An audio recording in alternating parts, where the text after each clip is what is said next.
어마어마한 축복이 기다리고 있다. 이런 제목으로 은혜를 나누려고 합니다.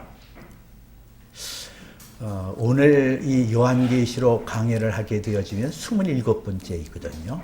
근데 이 요한계시록을 쭉 강해하면서 제가 느끼는 거는 창세기에서 또 요한계시록까지 아주 일목요연하게 흐르는 한 가지 영적인 법칙이 있다. 그게 바로 하나님이 세상을 이처럼 사랑하사 독생자를 주었으니 누구든지 저를 믿는 자마다 멸망하지 않고 영생을 얻게 하렴이라는 요한복음 3장 16절의 말씀이 핵심이고 근간임을 알게 되었어요. 예수 그리스도는 어제나 오리나 영원토록 동일하시고 이 인류의 시간을 그분이 다스리고 계셔요. 근데 그 예수 그리스도는 이 땅에 하나님의 사랑의 절정으로 오셨거든요. 하나님의 사랑을 이 땅에 완벽하게 체험하고 완벽하게 보여주시기 위하여 오신 분이 예수 그리스도란 말이에요. 아무리 재난의 소식이 들려지고 환난의 소식이 들려지고 막 풍파가 오고 배가 깨어지고 하늘과 모든 것이 다 뭐 그냥 그 요란을 떤다 할지라도 하나님께서 우리에게 된 사랑은 변함이 없다는 거죠. 변함없는 사랑이 그 역사의 흐름 속에 계속 흐르고 있다는 거예요. 그 하나님의 사랑이라는 것은 우리가 태어나면서부터 그 사랑을 우리에게 보여주고 있어요. 저희 어머니는 7남매 낳으셔서 기르신 분이거든요. 그 어머니에게 어느 날 제가 이렇게 한번 여쭈었어요. 아니 애를 낳는데 굉장히 고통스럽다고 하는데 어머니는 어떻게 7시간이나 낳으셨어요? 그랬더니 우리 어머니가 저를 물끄러미 바라보시면서 얘기하시기를 그 신기하지 나도 아이를 갖게 되면은 그 아이에게 갖는 순간서부터 보지 않고 그렇지만은 그 태중에 있는 어린 아기에게 그렇게 사랑이 간대요. 그리고 그 아이가 태어날 때가 되어지면은 얼마나 기쁜지 모른대요. 아이가 태어나면. 그 고통이 거기서 싹 사라진다는 거예요. 기쁨이 충만해진다는 거예요.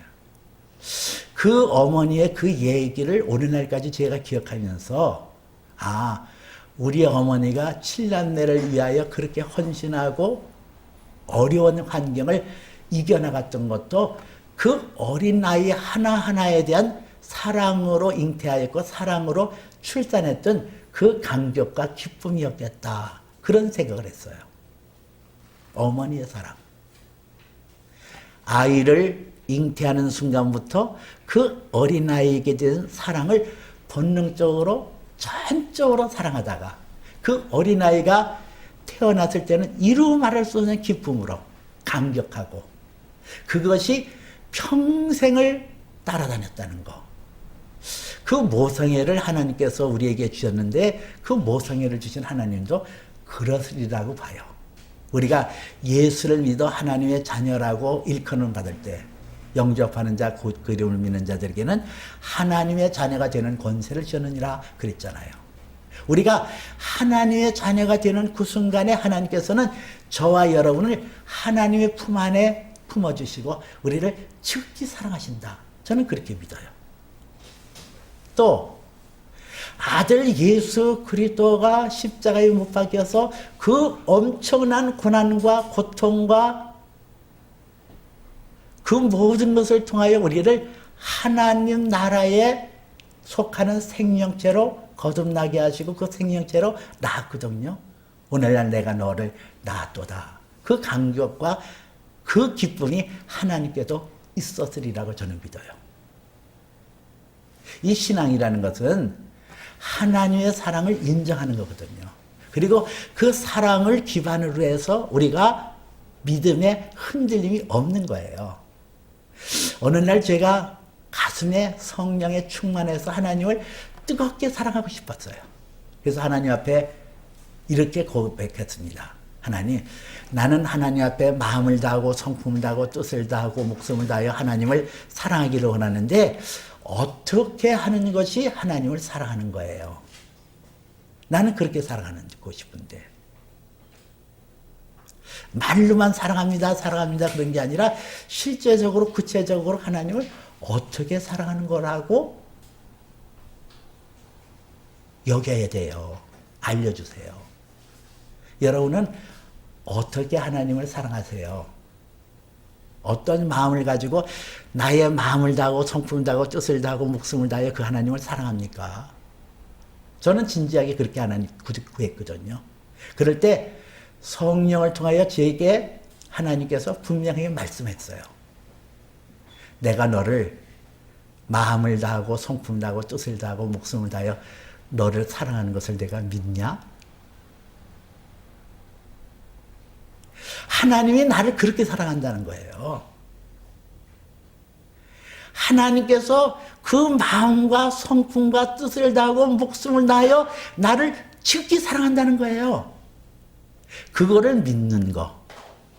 그것을 믿고 그 믿음에 내가 서 있는 거. 그걸 보고 나는 내가 나를 사랑하는구나. 그거를 안다. 그렇게 말씀하시더라고요. 그래서 제가 또 물었어요.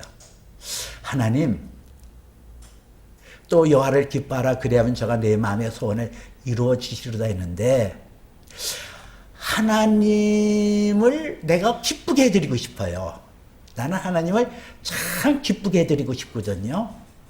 어떻게 하는 것이 하나님을 기쁘게 하는 거예요? 그렇게 기도했어요. 그랬더니 하나님께서 성령을 통하여 내게 말씀하시기를 나는 너의 본래의 그 모습 있는 그대로를 내가 받아들이고 너를 기뻐한다. 내가 나의 기쁨을 내가 믿냐? 하나님께서 나의 존재를 어떤 무슨 행위에 의해서 되어지는 것이 아니라 나라는 존재 그 자체로 하나님께서는 다 받아들여 주시고 그것을 인정하시고 그것을 기뻐하신다는 거예요. 나를. 못났거나 잘났거나 뭐 그건 문제가 아니라는 거예요.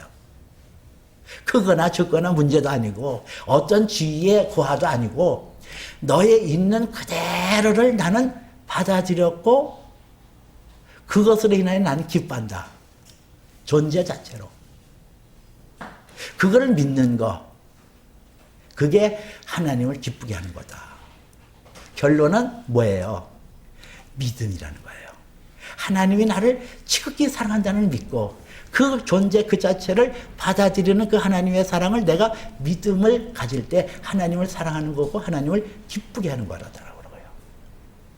오늘 우리가 나눈 이 요한계시록 8장 12절에 있는 말씀에서 보면 넷째 천사가 나팔을 부니 해 3분의 1과 달의 3분의 1과 별들의 3분의 1이 타격을 받아 그 3분의 1이 어두워지고 낮의 3분의 1도 비춤이 없고 밤도 그러하도다. 그랬어요.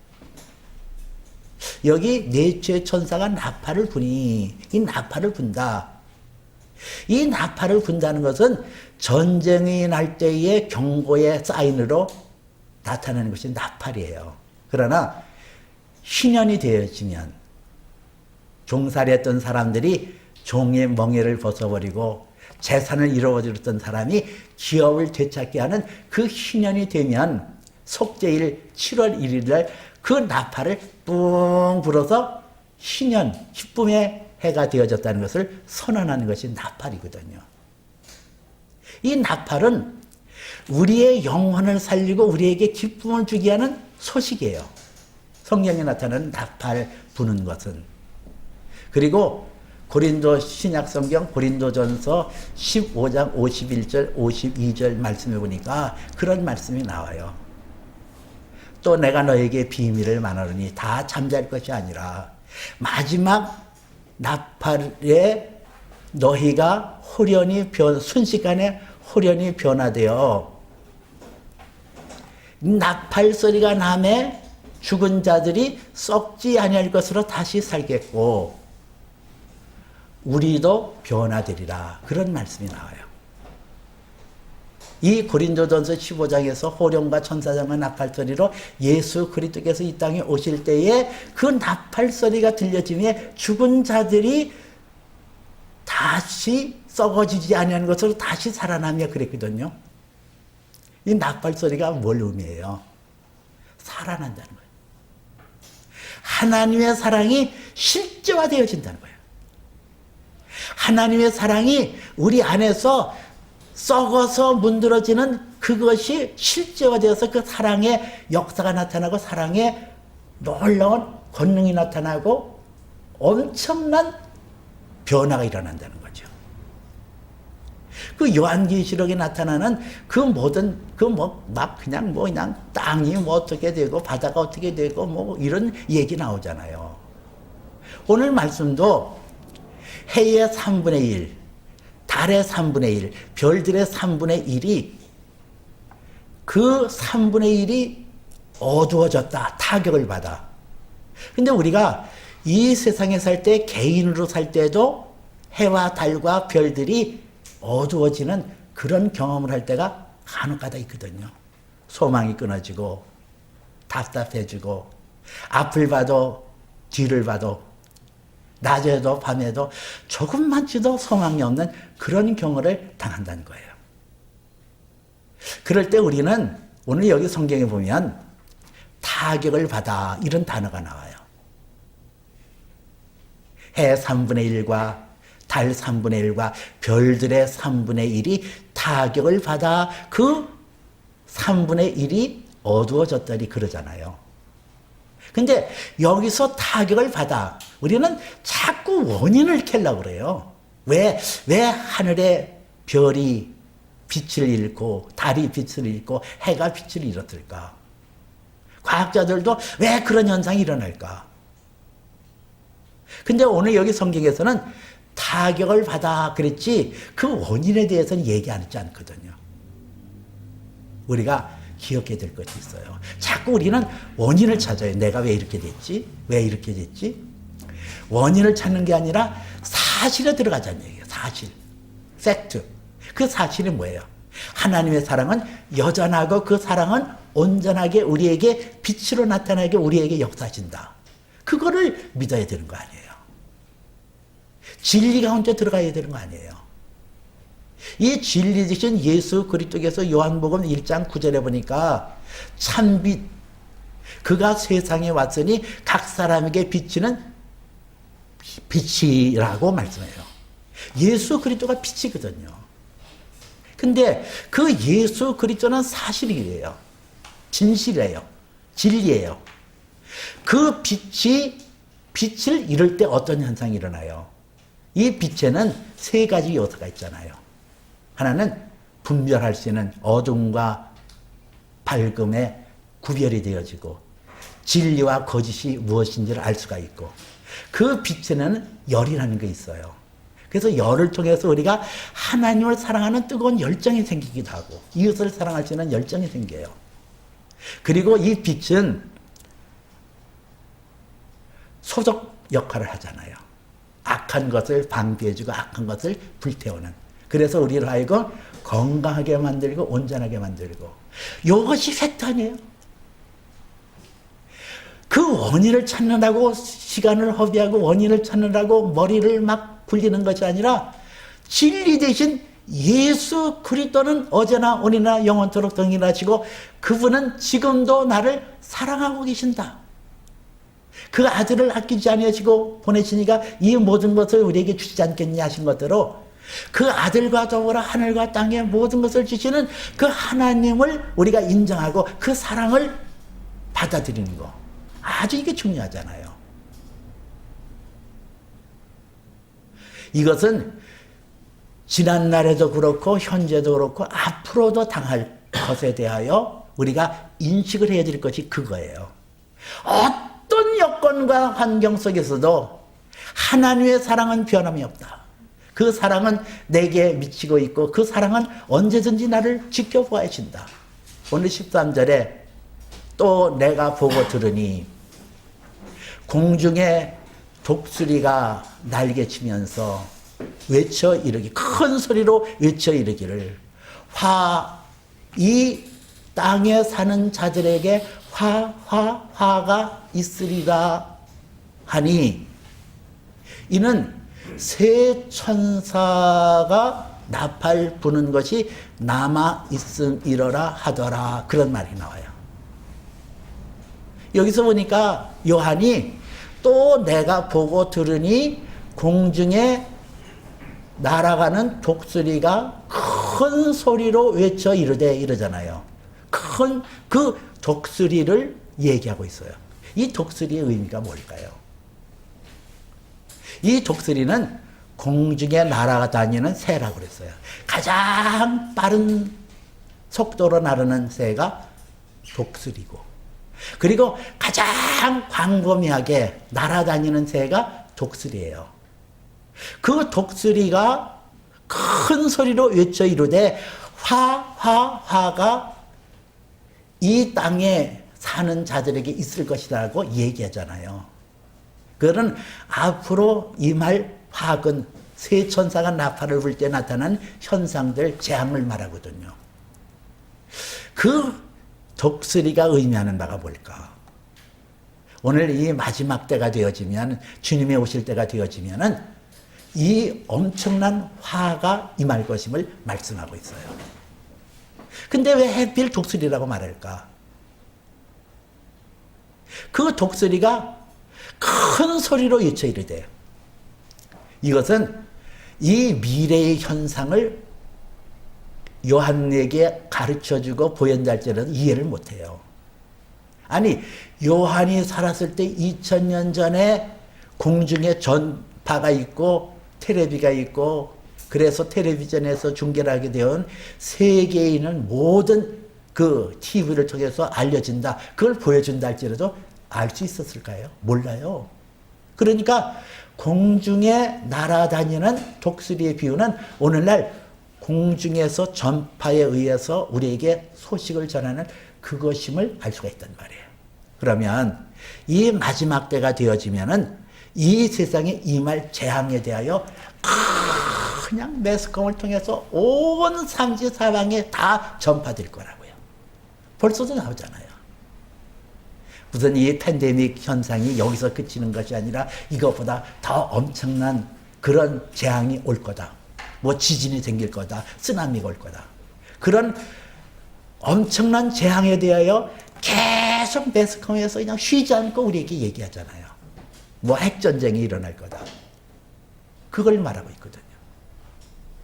근데 오늘 성경에서 그 화가 있을 것이다, 그러고 말씀하신 거고, 이는 새 천사들이 나팔 부는 것이 남아 있음이더라 하더라 하는 말씀대로 우리가 사는 이 현 시점에서 또 다른 재앙이, 해가 어두워지고 달이 어두워지고 달들이 어두워지는 그런 것도 있지만은 그것보다 더한 재앙의 소식이, 재앙의 때가 우리에게 다가온다 할지라도 우리가 기억해야 될 것은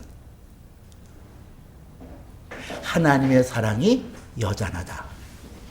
온전한 사랑이 두려움을 내어쫓나니 두려우면은 형벌이 없음이니라 그랬거든요. 하나님의 사랑은 여전하며 그 사랑은 온전하며 그 사랑은 나를 눈동자치 지켜주시고 보호하여 주신다는 사실을 우리가 믿고 흔들리지 말아야 된다는 거예요. 그러면은 우리가 그 하나님의 그 사랑의 공급하심을 어떻게 늘 기억하고 그 속에 살아갈 수 있을까? 여러분, 자동차를 타게 되어진 내비게이션을 통해서 목적지를 가잖아요. 그런 항법장치가 비행기도 있고 배도 있거든요. 근데 이 장치에 소프트웨어가 깔려 있어요. 그러면 그 소프트웨어에 깔리는 것이 인공위성에서 GPS에서 신호를 보여주면은 그가 어디로 가야 될지를 가르쳐 주거든요. 목적지를 정해놓으면. 마찬가지예요. 내 안에 하나님의 말씀이 담겨져 있어야 그 담겨지는 하나님의 말씀을 통하여 위로부터 주시는 성령이 내 안에 말씀하시고 그 안에서 내가 움직이게 되어지고 하나님의 선하시고 기뻐하시고 온전한 뜻을 향하여 나갈 수가 있다니까요. 우리가 실제적으로 성령의 터치를 받아야 돼요. 여러분들이 성령의 이끄심을 받고 성령의 음성을 듣고 우리가 민감하게 작동을 해야 이 환난의 때, 시련의 때를 넉넉하게 이길 수 있다니까요. 지난 시간에도 말씀을 드렸습니다마는 하나님의 음성을 어떻게 들을까, 성령의 음성을 어떻게 들을까, 그걸 말씀드렸죠. 제 얘기를 통해서 다시 한번 성령의 그 이끄심이 어떠한 것인가를 말씀드리려고 해요. 제가 시골에서 목회할 때에 쌀이 떨어지고 연탄이 떨어지고 떨어지다 못해 소금까지도 떨어지고, 근데 나는 지금까지도 아니 그때는 몰랐는데 이제 나이가 들어서 이렇게 돌아보니까 참 우리 집 사람은 믿음이 참 좋다, 그런 생각이 들었어요. 왜냐하면 저희 아내는 그런 상황인데도 태연해요. 아무 걱정 없어요. 그러면은 몫은 전에 떨어지는 거예요. 전에. 제가 연탄이 떨어져도 쌀이 떨어져도 우리 아내는 전혀 높으로 흔들림이 없어요. 딱 정자로 딱 있어요. 딱. 그러니 제 몫이잖아요. 그래서 하나님 앞에 기도했어요. 하나님, 쌀 떨어졌어요. 연탄 떨어졌어요. 시골에서 연탄 떨어지니 어떻게 해요? 겨울에. 근데 하나님께서 내 마음속에 베드로전서 5장에 나 있는 말씀으로 내 염려를 주께 맡겨라. 이는 주께서 너를 돌보십니다. 그 말씀이 내 안에서 싹 올라오는 거예요. 그 내가 속으로 에휴, 참 하나님도 아니 쌀 달라고 그러면 쌀 주고 연탄 주고 걱정하지 말아라 그러지 말만 하나. 그랬더니 성령께서 말씀하시기를 하나님의 약속은 얼마든지 우리 주 예수 그리스도 안에서 얘기가 되니 그런즉 우리가 아멘하여 하나님 앞에 영광을 돌리게 되었느니라. 자 보세요. 이 하나님의 음성을 듣는 것이 내 안에 하나님의 말씀이 담겨져야 그 말씀을 내 안에서 탁탁 자극을 줘서 내 안에 그 말씀이 떠오르며 그것이 하나님의 말씀이거든요. 그것이 약속이고 그 말씀으로 나를 이끌어가는 거예요. 그래서 우리가 큐티하고 말씀을 자꾸 읽고 암송하고 해야 되는 것이 내 안에 떨어지는 그 말씀을 통하여 성령께서 역사하는 거예요. 그리고 영어로 이보크라는 단어를 써요. 내가 최민기 목사님 앞에서 유식한 척해서 미안합니다만은 그 이보크라는 것이 이렇게 탁 자극을 줘서 이렇게 하는 그 이렇게 퍽 이렇게 그런 걸 얘기하거든요. 이복. 내 안에 담겨지는 하나님의 말씀이 내 안에서 성령의 터치로 성령의 탁탁 건드리는 것 통해서 그 말씀이 내 안에 탁탁탁 떠오르는 게 성령의 음성이란 말이에요. 그래서 그 말씀을 순종하면 그 말씀에 내가 순종하고 하나님 앞에 내 염려를 맡기라 그랬으니까 맡기고 기다리면 그 말씀의 약속대로 이루어지는 거예요. 그리고 기도를 하고 내 마음속에 부엌 쪽이 바깥에 있었는데 그쪽으로 가고 싶어서 갔더니 생각지도 않았는데 누가 누런 봉투에다가 한 말 정도의 쌀을 갖다 놨더라고요. 그 다음에는 천호동에 있는 어떤 권사님을 통해서 돈이 오고 쌀이 들어오고 식용유가 오고 라면이 오고 그래서 농촌 목회가 어려움이 없었어요. 여러분 이거예요. 이 마지막 때가 되어지면은 여러분들에게 하나님께서 성령으로 여러분의 갈 길을 지도해 주거든요. 그리고 내 가는 길을 성령께서 미세하게 인도해 줘서 하나님의 선한 뜻이 하늘에서 이루어진 것처럼 이 땅에 이루어지게 하는 것이 하나님의 방법이라는 거예요. 어려운 게 아니잖아요. 오늘 여러분들이 큐티책 가져가면은 꼭 읽으세요.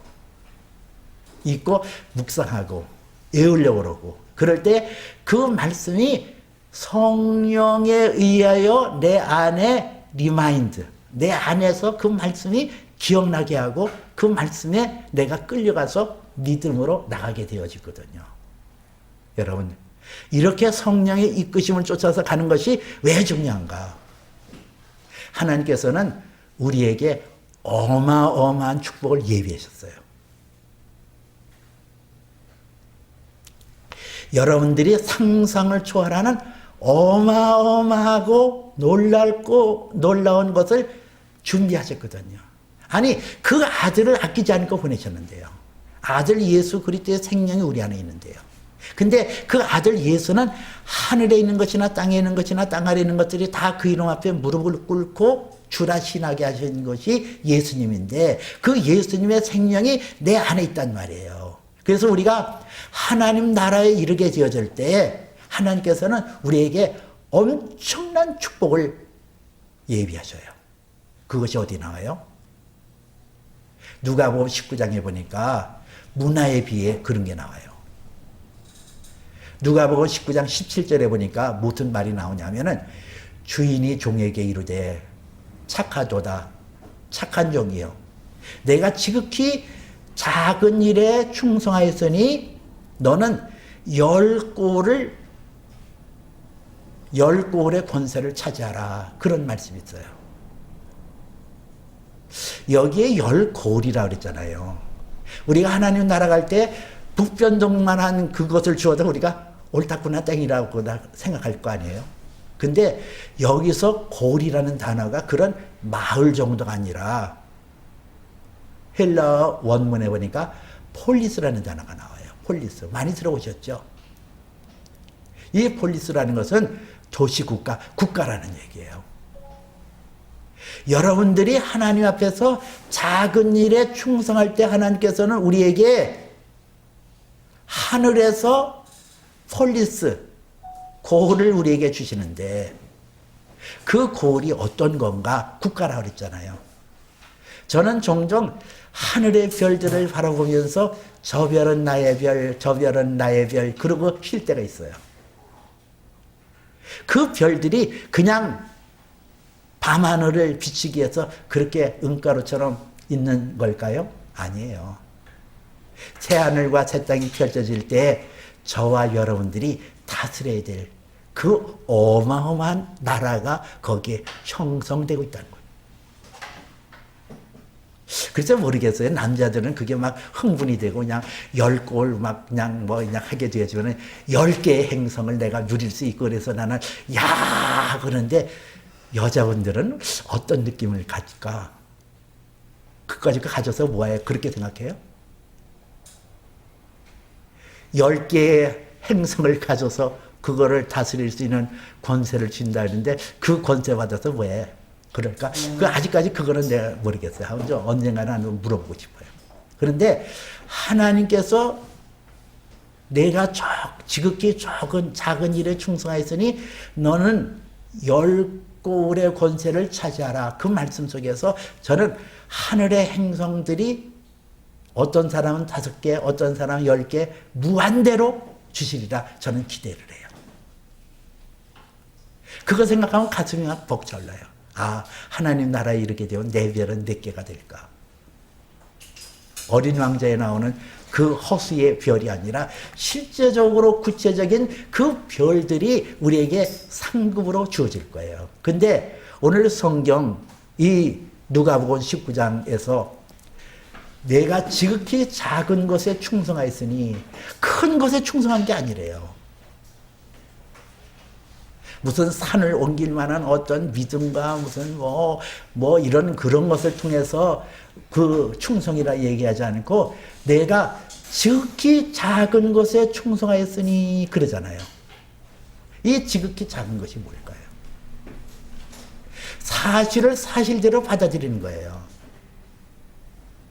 이게 지극히 작은 거예요. 남대문이 서울에 있습니다. 그러면은 그 사실이잖아요. 그거 믿는 거 어렵지 않잖아요.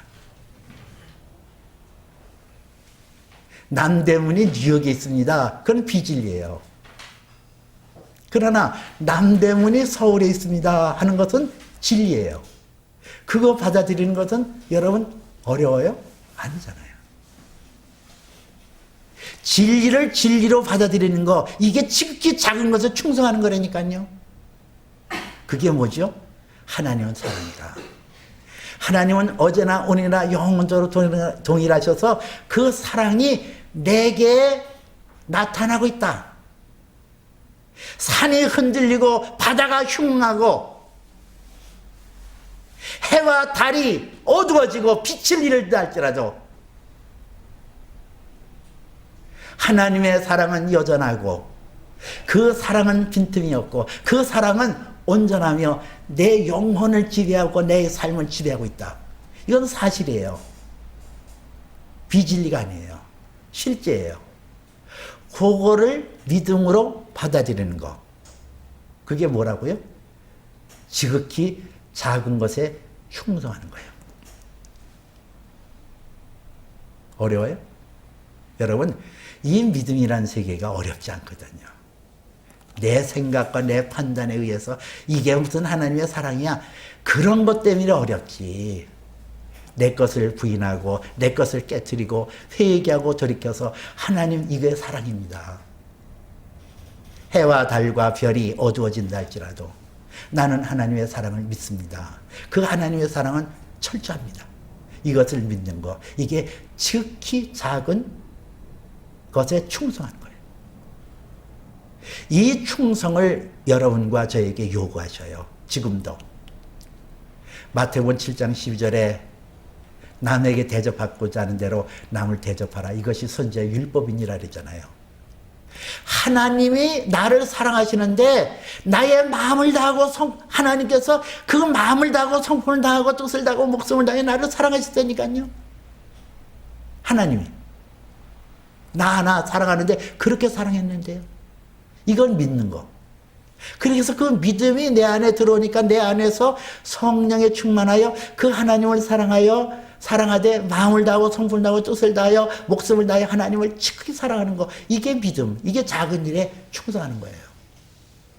여러분, 우리에게 이 고통의 때가 지나고 나면, 이 환난의 때가 지나고 나면, 이 곤고의 때가 지나고 나면 하나님께서 예비한 이거는 뭐 표현할 길이 없어요. 그게 기다리고 있어요. 여러분, 그 축복의 은혜를 삼하고 지극히 작은 일에 충성하는 저와 여러분 되시기를 주님의 이름으로 축복해 드립니다. 기도합니다.